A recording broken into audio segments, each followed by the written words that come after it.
Good morning everyone. Firstly, I'd like to tell you a little bit about myself. I'm a local, born in Abingdon and went to school in the town. My great-grandfather moved to Wootton from Radley around 1850 and was the village blacksmith. He carried on the business until 1922 when motor vehicles had taken over from the horse as the main means of transport. Our family have been in the area ever since, and some of you may remember me from the corner house garage at Wootton, which we ran for 38 years.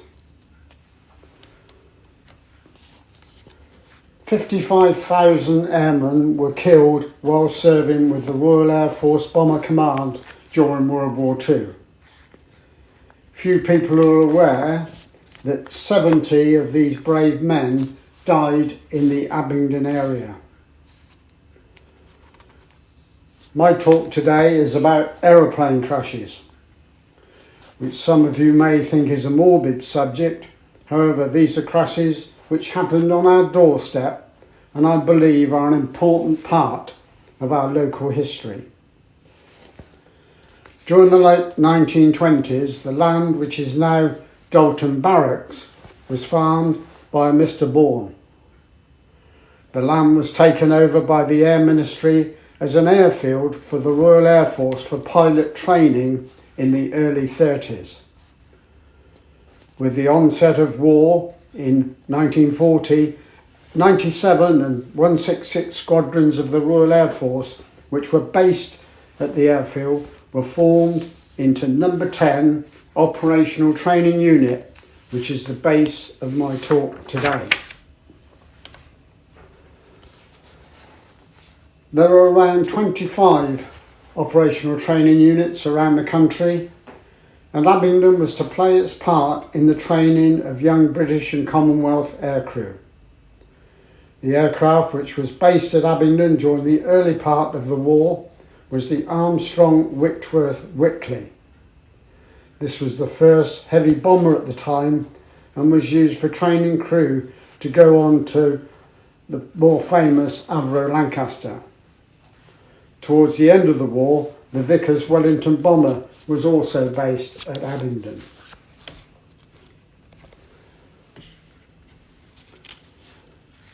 During the war, there were around 86 aircraft losses from the airfield, and half of them in the Abingdon area. A total of 180 aircrew lost their lives while stationed in Abingdon, and 70 of them in the fields around the Abingdon area. 7 are buried locally. As I've said, I believe these figures alone make this period an important part of our local history. Living for most of my life next to RAF Abingdon, I've always been interested in military aviation, and during the last 20 years or so, I've carried out a detailed research into 8 particular aircraft that crashed in the Wootton Boars Hill area. It is these crashes that I'd like to tell you about today. There were other crashes both on and around Abingdon which I've researched, and if anyone's interested, please let me know. The information I have compiled has been the result of many hours of research and visiting to places such as RAF Museum at Hendon, the National Archives at Kew and the Imperial War Museum. I also talked to local living witnesses who remembered incidents around this area during the war.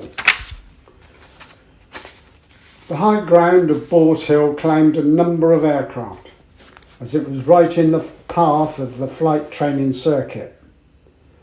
One of the most interesting findings of my study was that 2 aircraft crashed in exactly the same place in Stockwell's Field, which is in Sandy Lane, Boars Hill. 2 red lights each end of the Boars Hill Ridge were later erected to warn pilots of the danger. Here you can see the crash sites. Here's the airfield, and here's Boars Hill, 2 aircraft in the same field.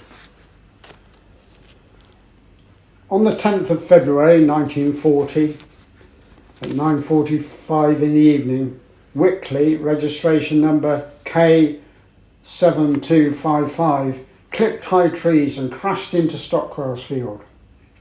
There were a crew of 3 on board, and both pilots were killed. 24-year-old pilot officer Orley Bly from Berwick, Nova Scotia, is thought to be one of the first Canadians to be killed in World War II. His grave is in Abingdon Cemetery in Spring Road. This was the first Boars Hill crash and maybe the most significant. This incident made national headlines at the time. A young anti-Nazi German by the name of Wilhelm Solf was lodging with the Rouse family at the parsonage just down the lane.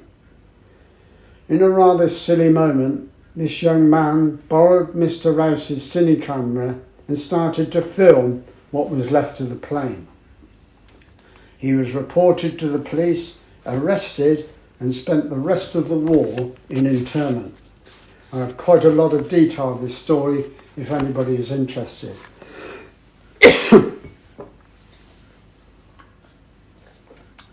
During 1940, RAF Abingdon had 2 royal visits.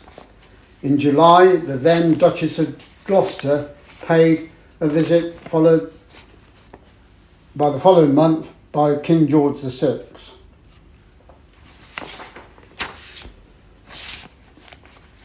Among the trainee aircrew at RAF Abingdon at the time were young men from Canada and New Zealand. Quite a lot were lodging with local families, and some Canadians that were killed in operations lodged with my parents at 32 Lambra Hill, Wootton, where we lived until 1953. The second plane crashed into the playing field in Sunley Road, Wootton. On the 29th of April at 1:15 in the morning, a Whitley stalled just after takeoff and smashed into the ground. A small playing field, as it is today, completely surrounded by houses, and it's thought that the pilot did everything possible to crash where he did. The crew of 4 were all killed, including the wireless operator, Sergeant Robert Burkhead, who was only 19 years old. In 2007, I interviewed 95-year-old Stanley Downing and his wife, who lived locally in Lashford Lane. They both remembered a very loud bang in the middle of the night, waking them up. Here, Whitley bomber flying over Oxford, in fact. 2 Whitleys flying low over Oxford. 3 months later, there was another crash in Wootton Village. On the 8th of July 1941, Whitley T-4323 took off on bombing practice. On overshooting the airfield, the aircraft turned to the left, hit trees and came crashing down into the rear gardens of the white houses at the top of Wootton Village. All 5 of the crew, including 3 Canadians, were killed. In 2007, I went to see Mrs. Henstridge and her 100-year-old mother living in the same house then, when she told me they remembered the crash well. The plane crashed through the back garden and killed their pet rabbits. I also talked to Mrs. Candy, who lived at Stones Farm at the time, who said living near an airfield during the war was not very pleasant. The 4th incident of my study involved Whitley T-432, which crashed on the 19th of September 1941. The aircraft took off on training circuits, but within minutes flew into trees on Boars Hill, crashed and burst into flames. The exact location is unknown, but it's thought the crash site was on the Oxford side of Boars Hill, some 1 mile southwest of Oxford. In 2006, I was in contact with Mr. Derek Bicknell from Newquay in Cornwall, whose 18-year-old brother Donald was killed on the plane. And sadly, for 65 years had been led to believe that Donald had been killed in operations in Germany. Mr. Bicknell sent me an excellent picture of his brother taken at RAF Abingdon shortly before his death, and this is Mr. Bicknell here. Only 5 days later, on the 24th of September, in the early hours of the morning, a Vickers Wellington bomber, number Z8354, from Hampstead Norris near Newbury, crashed into Stocksword Field in almost exactly the same spot as the Whitley did a year earlier. The plane was on its way to Malta in the Mediterranean, and it's not clear why it was in this area, as it did not seem to be on that route. The accident report states that it lost an engine and was trying to land at Abingdon. The crash site can clearly be seen just inside the field. There are a crew of 6 in the plane, and sadly all were killed. 3 of them are buried in Harlow Cemetery.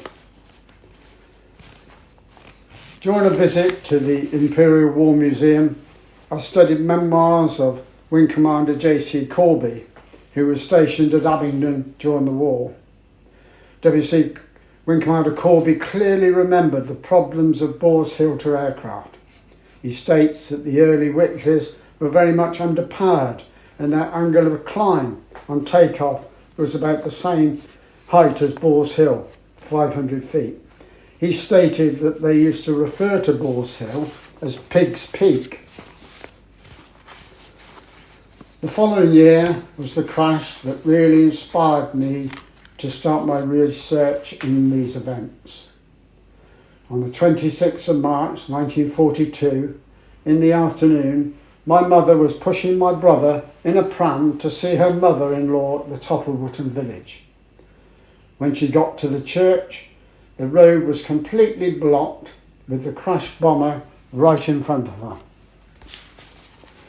The aircraft, a Handley Page Hampden AE-139, not from Abingdon, but had taken off from its base at RAF Boulderton in Nottinghamshire for an Operation Nickel Sortie, that's the drop-in of information leaflets, over Rouen in France.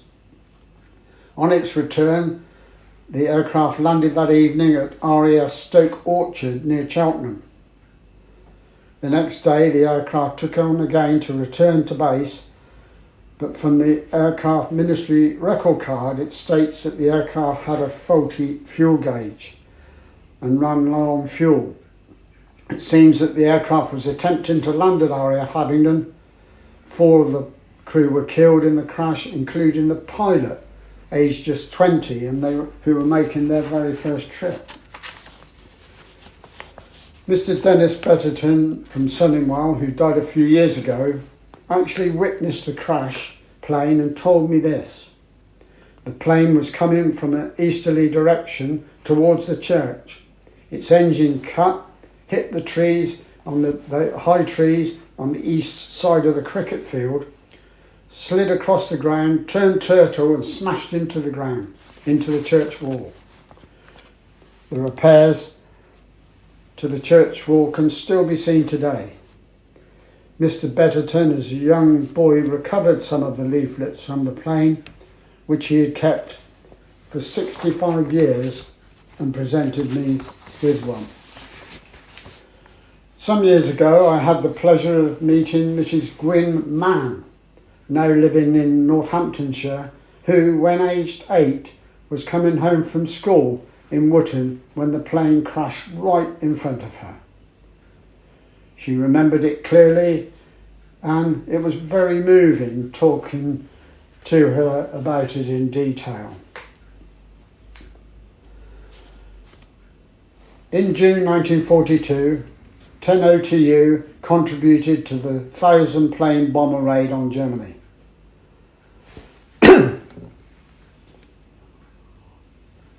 Heads of Bomber Command needed as many planes as they could muster, and the aircraft from Abingdon joined in on raids on the German cities of Bremen, Essen and Hamburg. On the night of the 25th, 26th of June 1942, 20 Whitley bombers took off from Abingdon airfield, crewed by a mixture of seasoned and novice crews.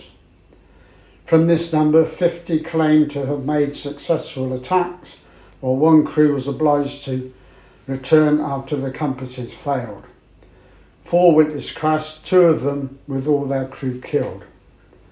One of these planes, Whitley AD 689, crashed in Dalton, Holland, and the crew are buried just over the border in the Reichswald Forest War Cemetery. A few years ago I visited the Reichswald on a separate study, and I just wondered that if I was standing near the grave of one of these young men that stayed in our bungalow in Wootton prior to their fateful flight.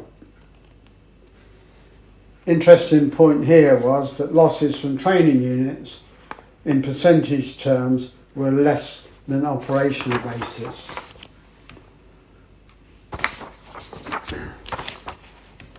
Here we can see crew planning their trip and maybe returning. Activity at Abingdon, for different reasons, were less for the next year or so, and it was on the 14th of March 1944 that this next accident happened at nearby Bezelsley. Whitley T4337 took off at 11:30 on circuits and landing practice and crashed into flames almost immediately on the Bezelsley firing range, which was on John Binning's farm. The pilot lost control of the aircraft when changing from the flare path on the airfield to its own instruments. A report of this crash is attached to the RAF Abingdon operational record book. It was subject to a heroic rescue attempt by 2 American soldiers and a civilian, a Mr. Ronald Amy, who lived nearby. The soldiers would have been billeted in Bezelsley Park prior to the D-Day invasion. The Whitley bomber played a major part in the early war effort with great sacrifice. It was not always popular with aircrew and often referred to as the flying coffin.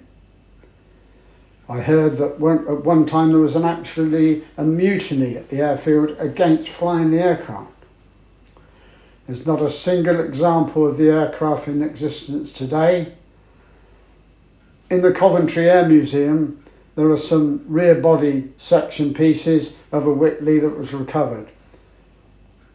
Some years ago I purchased these remains of Whitley T4171, which on the 20th of October 1940 was the first Allied aircraft to be shot down by a German aircraft on English soil. I have these items with me tonight and feel they're quite precious. The last crash in the Wootton area was in fact 11 days after the war ended, on the 18th of May 1945, and involved Vickers Wellington NC 686.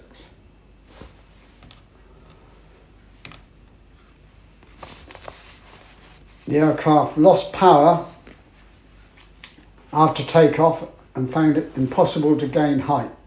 The aircraft came down beside the waterworks at the corner of the Wootton Road and the Boars Hill Road. No one was hurt, but the extensive damage and repairs were deemed unadvisable. There were just 2 more minor aircraft incidents on the airfield before 10 operational training unit was finally disbanded on the 10th of September 1946. There ending this dramatic period of history in our area. One final statistic is that during the war there was something like 25 RAF airfields within a 20-mile radius of Oxford, and this story is just from one of them. Some years ago, I set up a website recording RAF Abingdon during World War II with accurate details of all losses it incurred. During that time, I've had much correspondence with people from New Zealand, Canada and Australia and the UK regarding relatives that were at Abingdon during the war. A typical example is of Flight Lieutenant Moriarty, who flew from Abingdon on the 25th of June 1942 as part of the 1000 bomber raid on the German heartland. This is Flight Lieutenant Moriarty in the middle. Moriarty took off at 12:54 in Whitley BD 201, only to be shot down by Luftwaffe pilot Helmut Lent near Wievershoef in northern Holland. He was first reported to have been killed, but 2 months later, to his parents' relief, received this telegram informing them that he was a prisoner of war.